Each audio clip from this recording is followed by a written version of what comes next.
Sekalian, pada sore hari ini kita akan belajar lebih dekat dengan Kanjeng Nabi Muhammad SAW, yakni tentang peran ibu dan keluarga dalam kehidupan Nabi Muhammad. Anak-anakku sekalian yang saya cintai, jadi seorang anak, namanya juga anak, proses dari awal, lahir mulai dari bayi, kemudian menjadi balita, jadi anak-anak, jadi remaja, kemudian jadi dewasa, sampai manula. Ini juga butuh proses. Tidak ada yang namanya anak langsung bim salah bim besar, lahir langsung besar. Kalau ada orang semacam ini, insya Allah rame, jagat maya rame, jagat nyata rame. Ngapa? Masuk medsos. Ini di Randu Agung dikabarkan ada anak yang lahir langsung besar, 1 jam lahir langsung 2 jam lagi langsung tumbuh besar. Aneh, ajaib, bahkan menjadi perbincangan di media sosial, ramai dikunjungi. Nah, Gusti Allah tidak menginginkan semacam itu, ada prosesnya. Jadi lama-lama, proses itu lama, jadi setahun, sehari, 2 hari, sampai bulan, beberapa bulan, beberapa tahun, tambah jadi besar. Nah, proses menjadi besar ini ada peran, terutama peran orang tua yang menjadikannya besar. Jadi tidak ditinggalkan langsung. Jadi begitu lahir terus ditaruh di atas gunung, di dalam gua, tidak begitu. Kalau begitu gimana? Berarti nggak tanggung jawab itu orang tua. Nah, ada proses dalam perjalanannya, mulai bayi sampai menuju besar, ini proses. Nah, proses inilah yang menyebabkan orang tua ini mendapatkan pahala, mendapatkan istilahnya ganjaran oleh Allah Subhanahu wa Ta'ala. Kalau ikhlas mendidiknya, mendidik anak tersebut, maka ganjaran sebanyak-banyaknya, setinggi-tingginya akan diperoleh oleh seorang keluarga atau bahkan ibu atau bapak itu. Nah, itu loh. Jadi peran pertama seorang anak, pendidikannya itu pada ibu. Jadi ibu ini termasuk madrasah pertama. Ibu atau keluarga ini adalah merupakan tempat pembelajaran pertama. Kita lahir, manusia lahir tidak langsung tahu sesuatu. La ta'lamuna syai'a. Orang yang lahir, bayi yang dilahirkan tidak akan tahu atau tidak tahu apa-apa. La ta'lamuna syai'a. Makanya mulai kecil dipelajari, dididik, dikenalkan lingkungan luar. Mulai dari dikenalkan, nah ini hidung, ini rambut, ini telinga, ini warna merah, ini warna putih. Yang mengenalkan orang tua atau lingkungan di situ. Tidak ada lahir langsung pinter, nggak ada. Nah, jadi tidak ada istilahnya bayi yang lahir langsung pinter, tidak ada. Ajaib ini. Walaupun itu Kanjeng Nabi. Nah, Kanjeng Nabi sebenarnya memang sudah dicipta menjadi orang yang hebat, tapi butuh proses. Nah, proses inilah sebagai contoh untuk umatnya agar ditiru. Ya, bisa juga Allah langsung mentakdirkan Nabi Muhammad lahir, Kanjeng Nabi lahir langsung cerdas, tapi nggak bisa ditiru oleh umat. Ya, paham ya? Makanya ada proses, ada pembelajaran di situ. Nah, ini namanya, ini alif, a fathah a, ba fathah ba, aba. Nah, itu yang belajar pertama siapa? Ya orang tua. Jadi madrasah pertama yaitu ibu bapak atau keluarga. Tempat pendidikan pertama seorang anak, ya terutama bayi atau anak-anak balita, itu orang tua atau keluarga. Nah, paham ya? Kira-kira sampean kemarin dulu waktu kecilnya kalian bisa membaca Fatihah ini ketika berada di sini apa masih di rumah? Waktu kita kecil kan? Ketika kita kecil dikenalkan surah Fatihah, dipelajari membaca Fatihah yang benar, dipelajari sholat, itu ketika kita masih kecil, ketika kita masih TPQ atau ngaji-ngaji masih kecil dulu, bukan dari sini. Sama saya juga begitu, ketika mondok saya sudah bisa Fatihah karena kecilnya sudah belajar.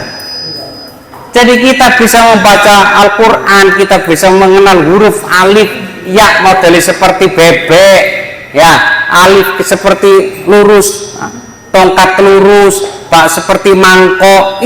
Itu karena apa? Bukan karena kita belajar di sini, tapi ketika kita dulu waktu kecil kita dipelajari orang tua, dipelajari guru-guru kita ketika masih kecil dulu. Nah, paham ya? Jadi madrasah pertama, sekolah pertama seorang anak itu adalah di lingkungan keluarga. Tidak ada ceritanya kecil langsung sekolah, dipelajari edisi. Nah, ini namanya kopiah, ini kertas, ini apa? Ini pulpen. Itu yang kenalin siapa? Yang kenalin kan keluarga ibu atau keluarga kita. Nah, begitu pula Kanjeng Nabi Muhammad Shallallahu Alaihi Wasallam. Peran ibunya ini sangat berpengaruh. Walaupun ibunya cuma hanya 6 tahun mendampingi Kanjeng Nabi cuma 6 tahun. Halo, Nabi Muhammad ketika lahir ayahnya masih ada apa sudah nggak ada? Kanjeng Nabi pas lahir ibu ayahnya belum apa, ayahnya sudah tidak ada. Ayahnya sudah meninggal ketika Nabi masih dalam kandungan. Jadi Nabi lahir dalam posisi yatim. Al yatim laisa lahu abu. Itu yang dinamakan yatim adalah seseorang yang tidak punya ayah. Ayah termasuk zahiriyah, ayah kandung maksud. Jadi Nabi lahir tidak ada ayah. Yang ada ibunya, kemudian ditemani paman-pamannya dan kakeknya. Inilah yang berpengaruh untuk Kanjeng Nabi, yang berpengaruh baginya bagi Kanjeng Nabi, yaitu ibu dan kakek atau pamannya.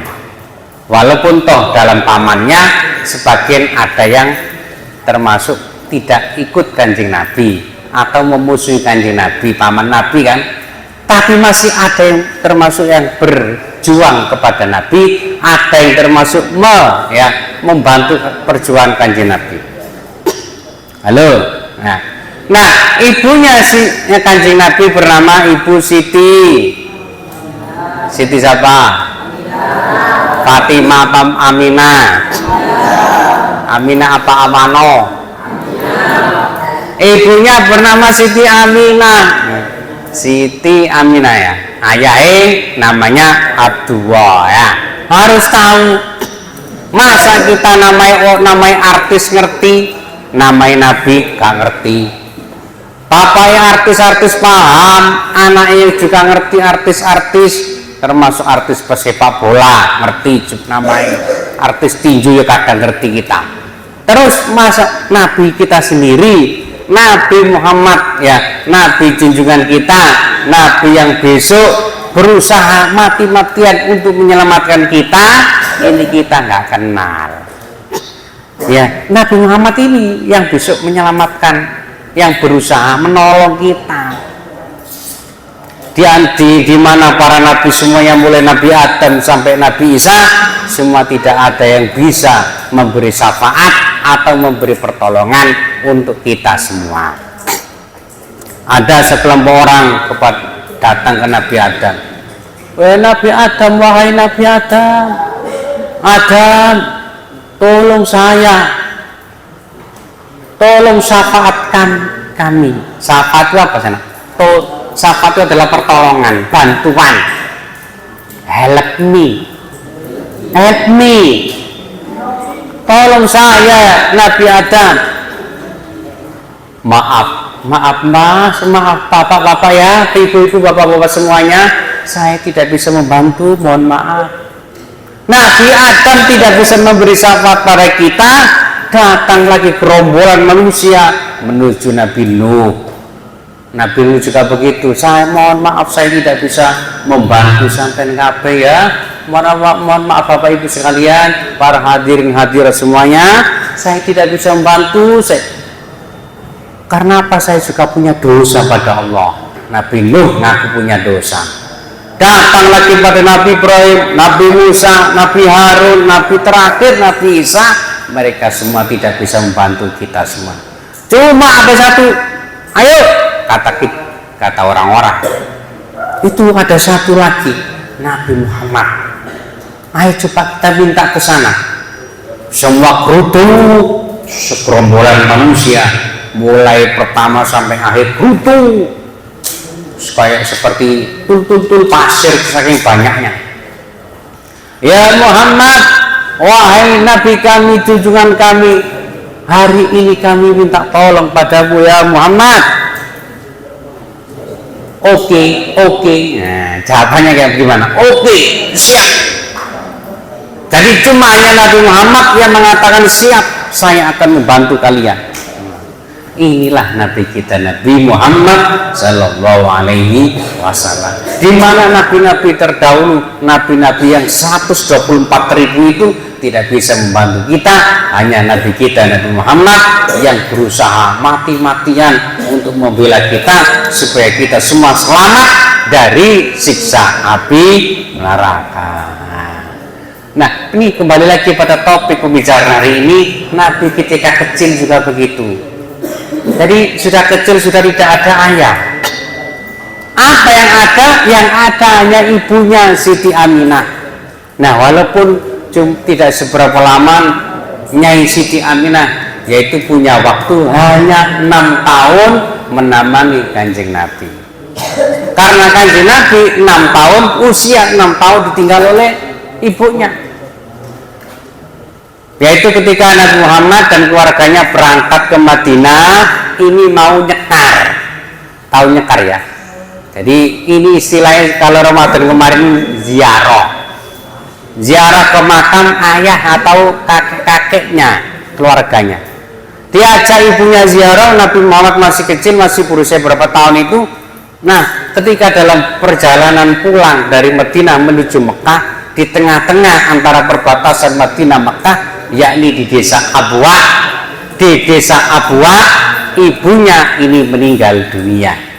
Jadi kemudian dimakamkan di desa Abwa, ABWA, Abwa, dimakamkan di situ. Umur 6 tahun, tidak punya ayah ibu, tapi proses peran seorang ibu selama 6 tahun ini tadi sangat membekas oleh Nabi Muhammad.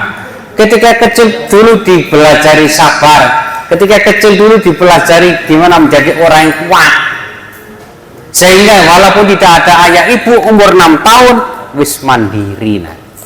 6 tahun wis sudah ngingu, istilahnya menggembala kambing, nyambut gawe sendiri. 6 tahun sudah kerja. Ayo, 6 tahun lah. Si 6 tahun gimana? Si TK kelas 1, bahkan ada yang TK, masih TKB 0 besar. 6 tahun ini sudah kerja. Itu kerjanya Nabi Muhammad apa? Ngangon wedhus atau menggembala kambing. Menggembala kambing tetangga-tetangganya itu di Madinah, itu tadi di Mekah, ya masih di Mekah. Nah, dari situ dapat uang dibuat makan. Jadi apa? Proses penempaan ini mulai dari kecil sudah biasa, istilahnya sudah biasa tidak enak, sudah biasa tidak enak-enakan, keras kehidupannya. Apa? Dibelajari ibunya, mulai dari istilahnya belajar agama, dibelajari sosio kemasyarakatan, cara gimana bermasyarakat, kumpul dengan orang banyak juga dipelajari oleh ibunya.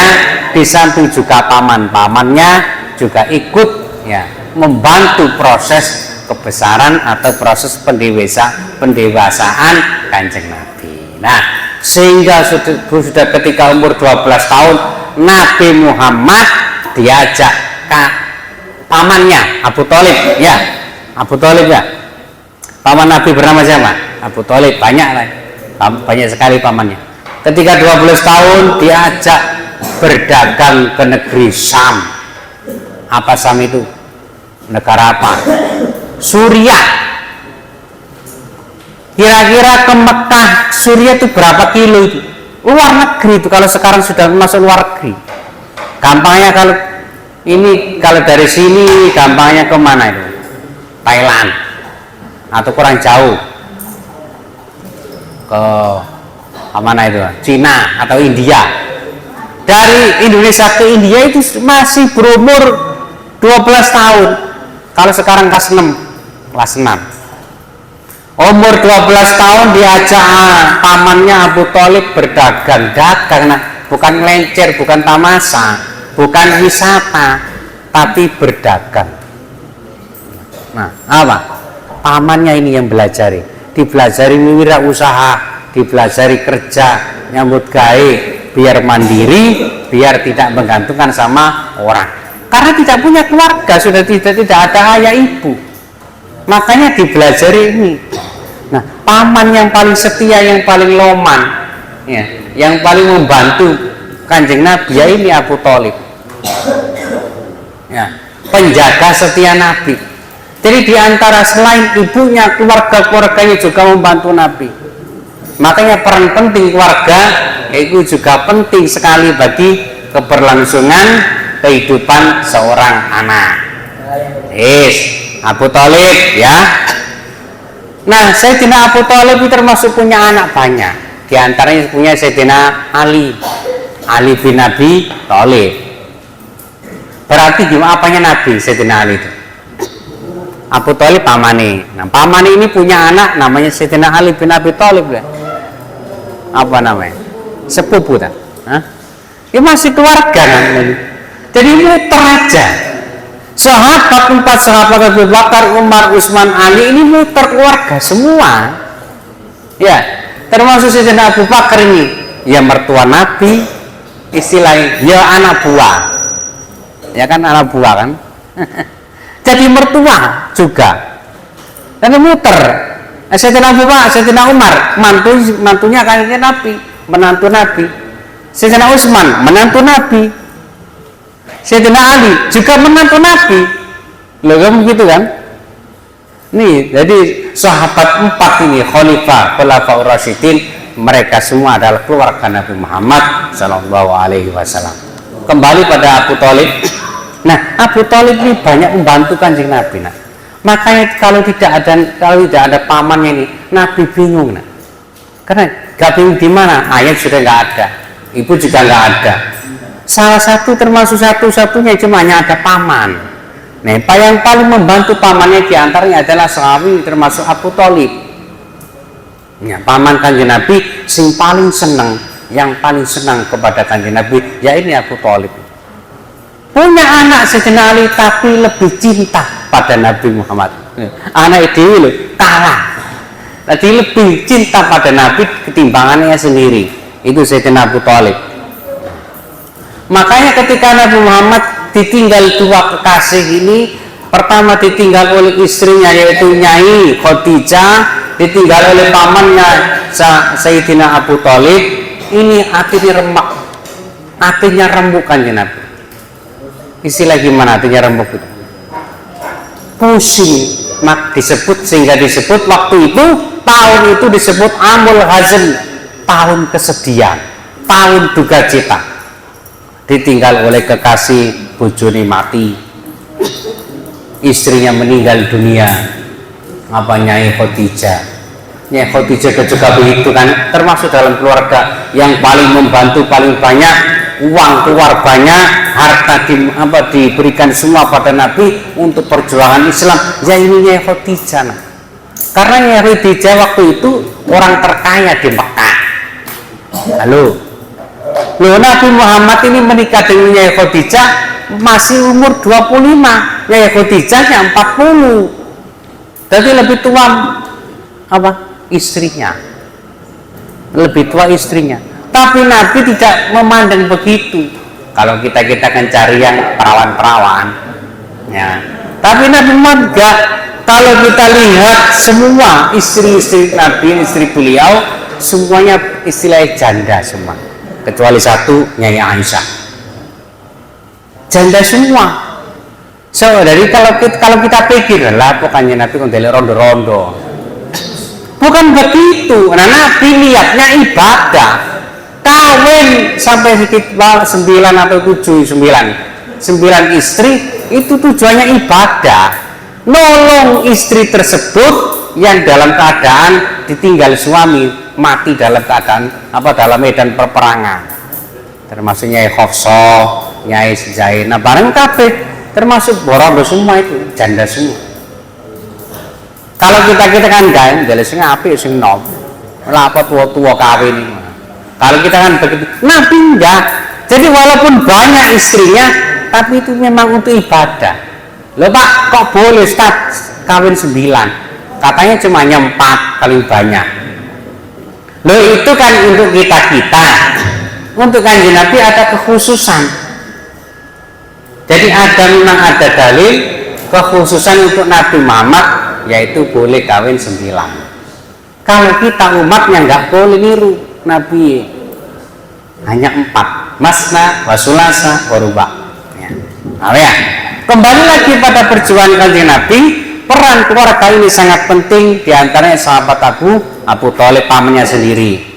Ini mulai dari kecil dipelajari berdagang, dipelajari perang juga pamannya. Yang paling sayang pamannya yaitu Abu Thalib. Makanya ketika itu ditinggal meninggal, sedih banget.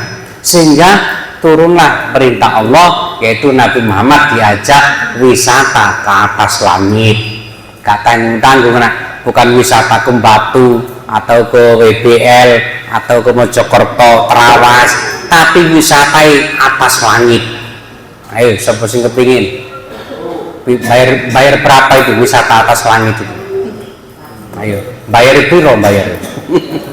Numpak apa? Numpaknya naik apa itu? Gak ada kan?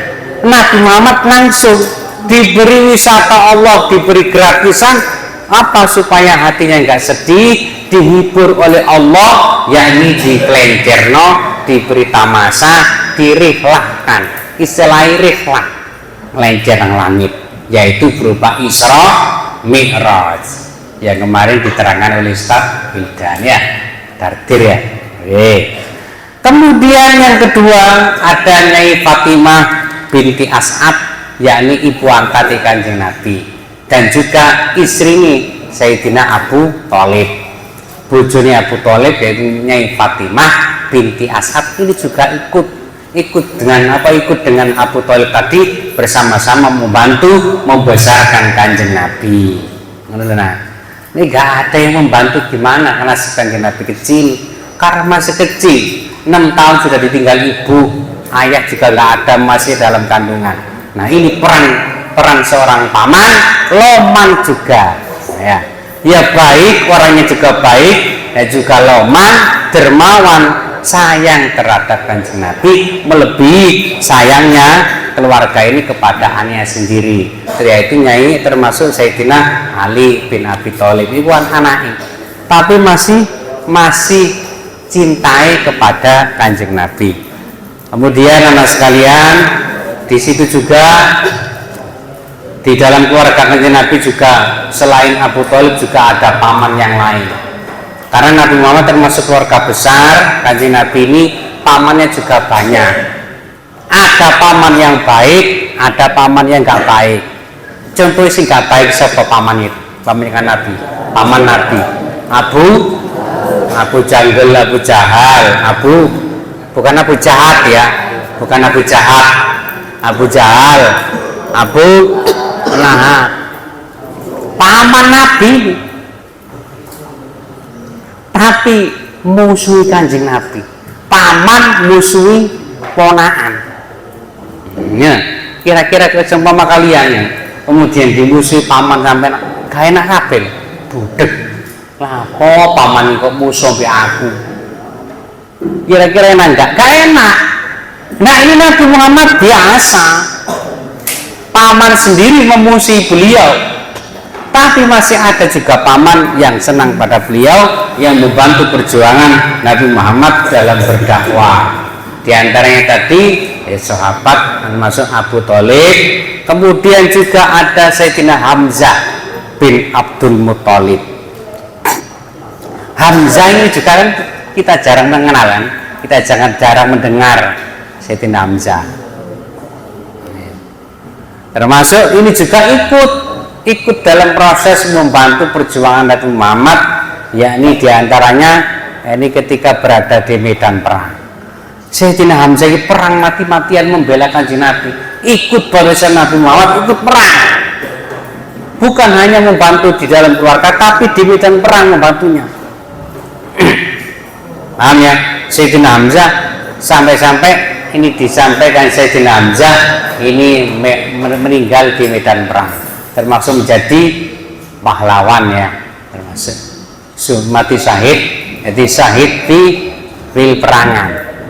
Jadi Sayyidina Hamzah, wes ini memberi dukungan moral, ayo Kanjeng Nabi gak apa-apa, ayo teruskan sampai sebarkan Islam, ayo monggo, saya mendukung perang, ayo aku ikut perang. Loh paman itu, jadi di samping termasuk membantu di dalam keluarga, termasuk membantu ekonomi dan sebagainya, di luar keluarga, dalam keadaan peperangan di medan perang, bahkan pamannya ini juga banyak membela Nabi Muhammad, ikut perang. Sayyidina Hamzah bin Abdul Muthalib. Angel kan sulit nih mencari keluarga, kemudian ada seorang paman yang sampai mati-matian bela. Ketika ada kesulitan dibela mati-matian, nggak ada zaman sekarang.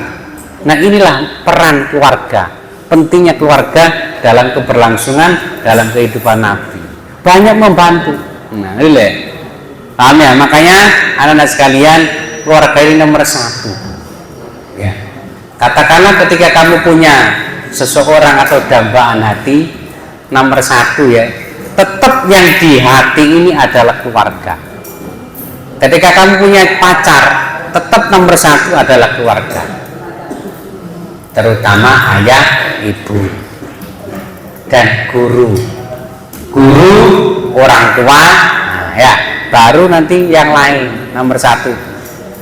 Wal ya, selain Gusti Allah maksudnya ya, selain Allah wa Rasuluhu ya, yang maksudnya yang bukan itu ya, yang manusia biasa, nomor satu adalah guru, orang tua. Dua-dua ini yang memberi pengaruh.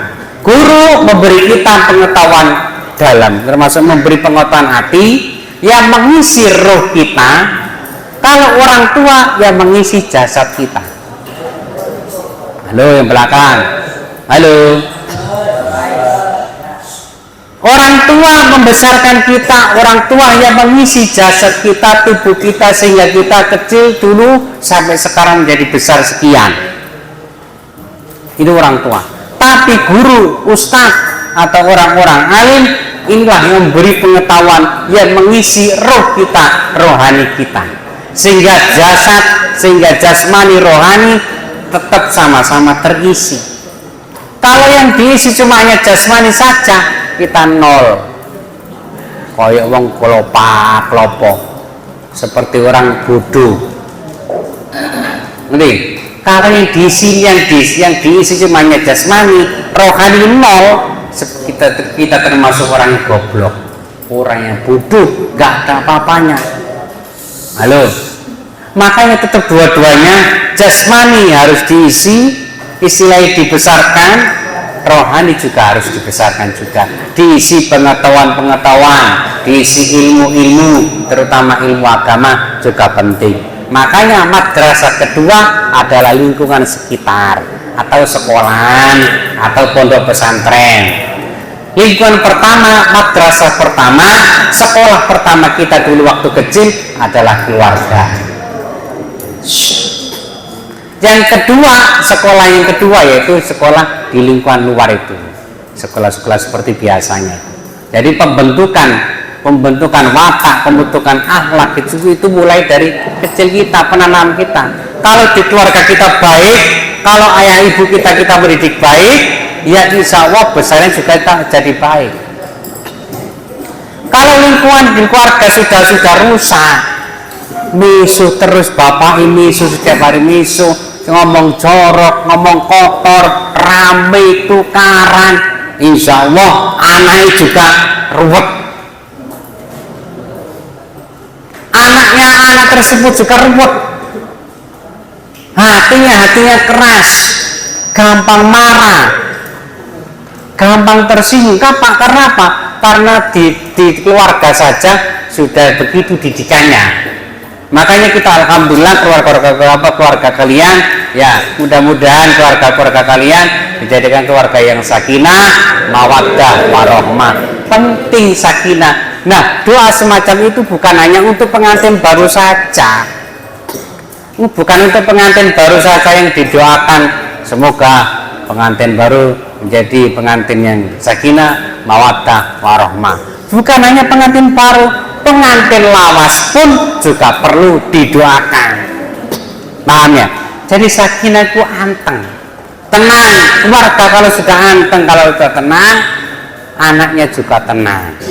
Sakinah, mawaddah, sayang kepada keluarga, rukun sekeluarganya, seperti keluarga Kanjeng Nabi. Potret ya yang sangat pas adalah potret keluarga Kanjeng Nabi Muhammad, rukun. Tadi Nabi Muhammad itu nggak ada istilah tukaran karo bojo nih, nggak pernah. Ya, sakinah, mawaddah, warahmah, belas kasih sayang pada keluarga. Nah ini makanya doa semacam ini juga penting untuk kita juga walaupun sudah belum kawin juga penting untuk keluarga kita di rumah. Semoga dijadikan Allah keluarga kita semua tadi yaitu anteng, seger waras, sehat, ya sakinah, mawaddah, warahmah. Itu harapan kita semua.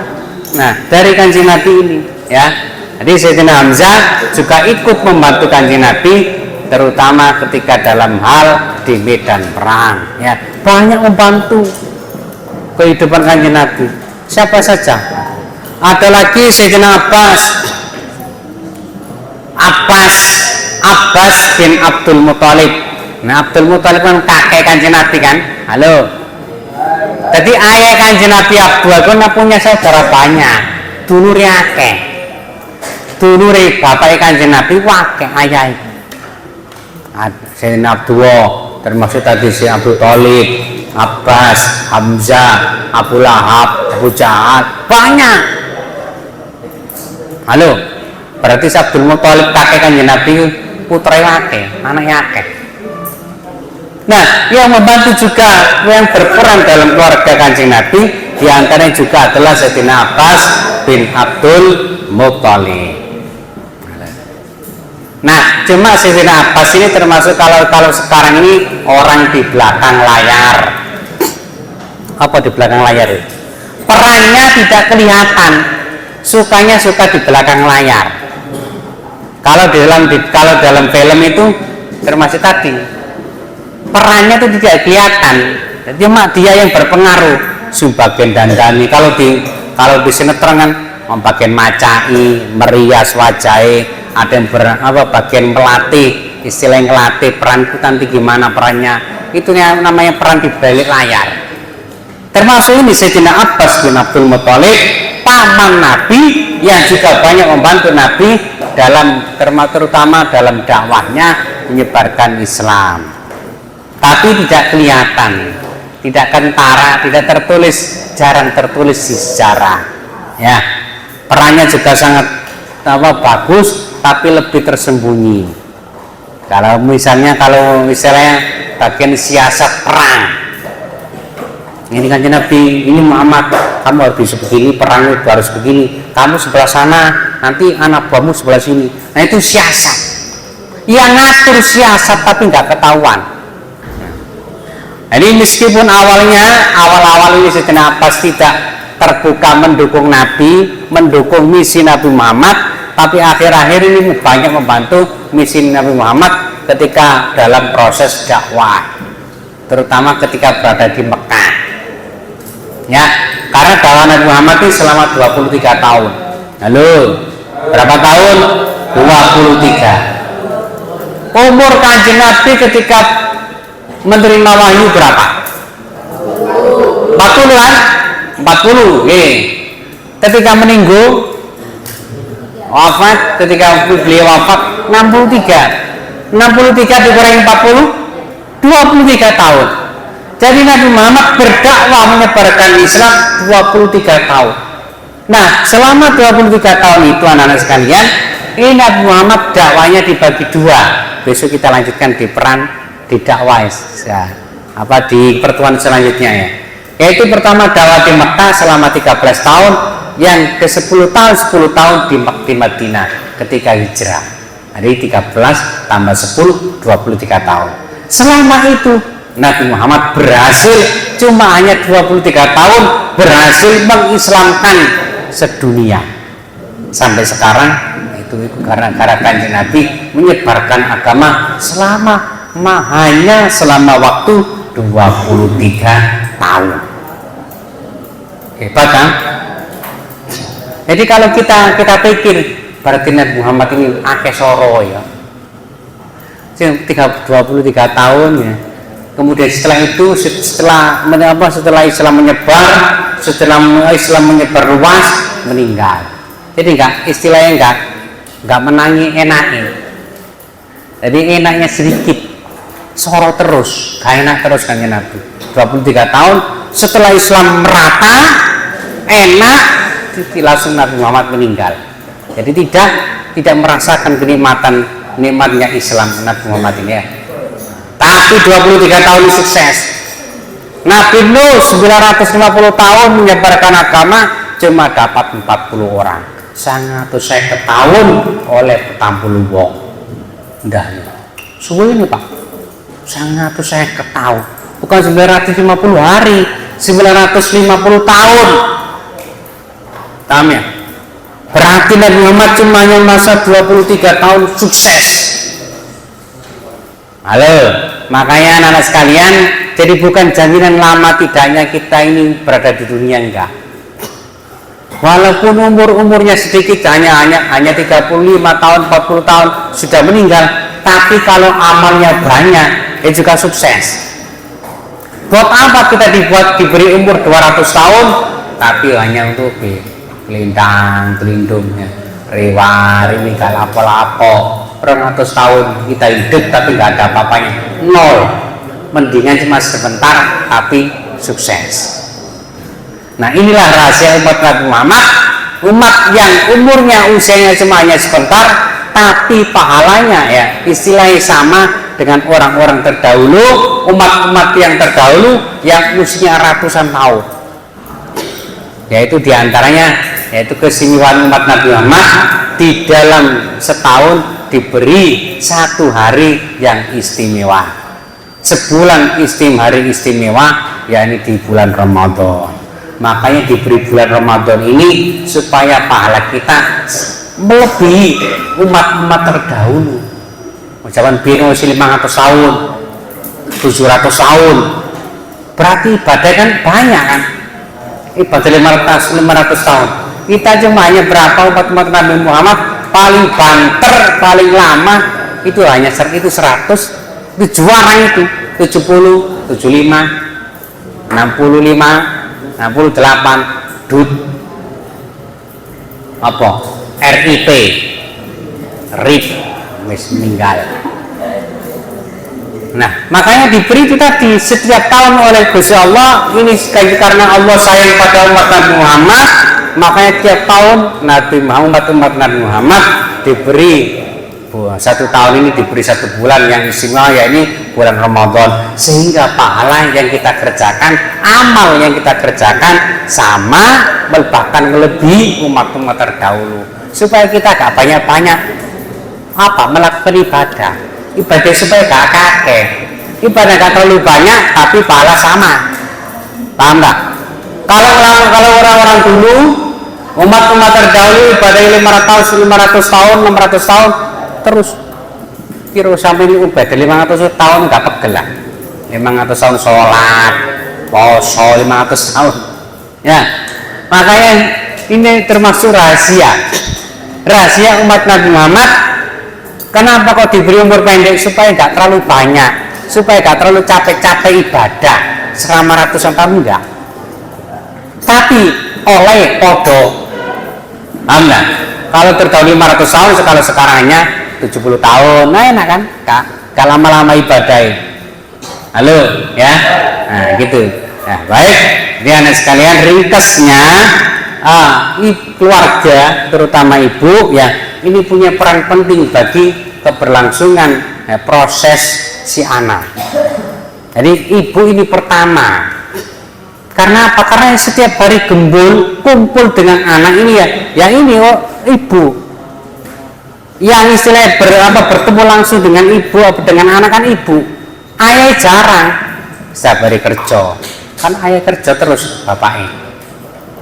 Jadi walaupun tidak Kanjeng Nabi, kita ini sih yang sering kumpul dengan anak ya ibu ini yang berperan pertama.